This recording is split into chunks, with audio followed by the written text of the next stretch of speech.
အားလုံးပဲမင်္ဂလာပါရှင်ဒီနေ့မှာတော့ပါကစ္စတန်နိုင်ငံအကြောင်းကိုတင်ဆက်ပေးချင်ပါတယ်အကြောင်းအရာလေးမစားခင်မှာအခုလိုဗဟုသုတရစရာအကြောင်းအရာတွေကိုအမြဲတမ်းတင်ဆက်ပေးနေတာမို့ကျွန်တော်တို့ရဲ့ကိုသုတ channel လေးကို like and subscribe လေးလုပ်ထားဖို့အကြံပေးပါရစေရှင်ပါကစ္စတန်နိုင်ငံဟာတောင်အာရှမှာတည်ရှိတဲ့နိုင်ငံတစ်ခုဖြစ်ပြီးလူဦးရေတန်း220ကျော်နေထိုင်လျက်ရှိပါတယ်မြို့တော်မှာအစ္စလာမာဘတ်မြို့ဖြစ်ပြီးအကြီးဆုံးမြို့မှာကာရာချီမြို့ပဲဖြစ်ပါတယ်။ပါကစ္စတန်ဟာအိန္ဒိယ၊အီရန်၊အာဖဂန်နစ္စတန်၊တရုတ်စသောနိုင်ငံများနဲ့နယ်နိမိတ်ချင်းတည်ဆက်နေပါတယ်။1940ခုနှစ်မှာအိန္ဒိယနဲ့ခွဲထွက်က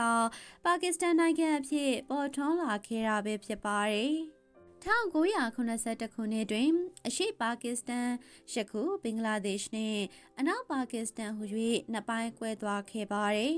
။ပါကစ္စတန်ဟာလွတ်လပ်ရေးရပြီးနောက်ဒီမိုကရေစီနဲ့စစ်အုပ်ချုပ်ရေးအလဲကျဖြစ်ပွားနေပါတယ်။ပါကစ္စတန်ဟာမြောက်ဘက်မှာဟိမဝန္တာတောင်တန်းများ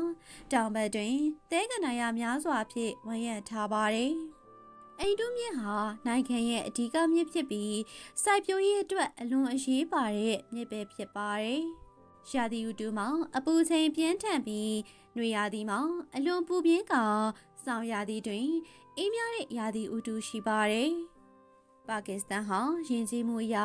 ကျွယ်ဝပြီးအုပ်စုမျိုးစုံနေထိုင်ကြပါတယ်။ရုံးသုံးဘာသာစကားမှာအင်္ဂလိပ်နဲ့အာရီဘာသာစကားပဲဖြစ်ပြီးဘာသာစကားများစွာကိုလည်းပြောဆိုကြပါသေးတယ်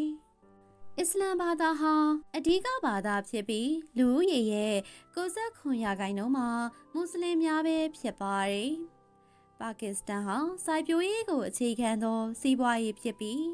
ဂျုံဝါဆန်တို့ကိုအဓိကထုတ်လုပ်ကြပါတယ်။စက်မှုလုပ်ငန်းများလည်းတိုးတက်လာပြီးအထူးသဖြင့်လက်မှုပစ္စည်းများတပ်တုတူးဖော်ရည်နဲ့စွမ်းရည်လုပ်ငန်းများတွင်အားကောင်းလာပါတယ်။ပါကစ္စတန်ဟာနိုင်ငံတကာအကူအညီများကိုများစွာမိခိုနေရတဲ့နိုင်ငံပဲဖြစ်ပါတယ်။ပါကစ္စတန်သည်ဖက်ဒရယ်ပြည်ထောင်စုစနစ်ဖြင့်အုပ်ချုပ်ပြီးသမ္မတနှင့်ဝန်ကြီးချုပ်တို့ကဦးဆောင်ပါတယ်။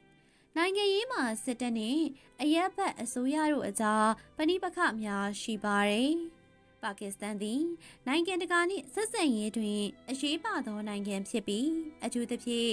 အမေရိကန်နှင့်တရုတ်နိုင်ငံတို့နှင့်နီးကပ်တဲ့ဆက်ဆံရေးရှိပါတယ်။ပါကစ္စတန်ဟာပညာရေးနှင့်ကျန်းမာရေးစနစ်များအားနည်းနေဆဲဖြစ်ပြီးလူမှုရေးတွင်မိသားစုစနစ်သည်အရေးပါပြီးလူမှုရေးအတိုင်းအဝိုင်းများတွင်မိသားစုများဟာအတူနေထိုင်လျက်ရှိပါတယ်။ပါကစ္စတန်ဟာသမိုင်းကြောင်းအရရှင်ကျေးမှုအရာနှင့်ပထဝီဝင်အရာကျွယ်ဝသောနိုင်ငံပဲဖြစ်ပါတယ်။စီးပွားရေးနှင့်လူမှုရေးစိန်ခေါ်မှုများရှိတော်လေပါကစ္စတန်သည်နိုင်ငံတကာတွင်အရေးပါသောနေရာတစ်ခုကိုပိုင်ဆိုင်ထားပါတယ်။ဒီဗီဒီယိုလေးကတော့ဒီလောက်ပါပဲရှင်။အဆုံးထိကြည့်ရှုပေးခဲ့တဲ့အတွက်အထူးပဲကျေးဇူးတင်ပါတယ်ရှင်။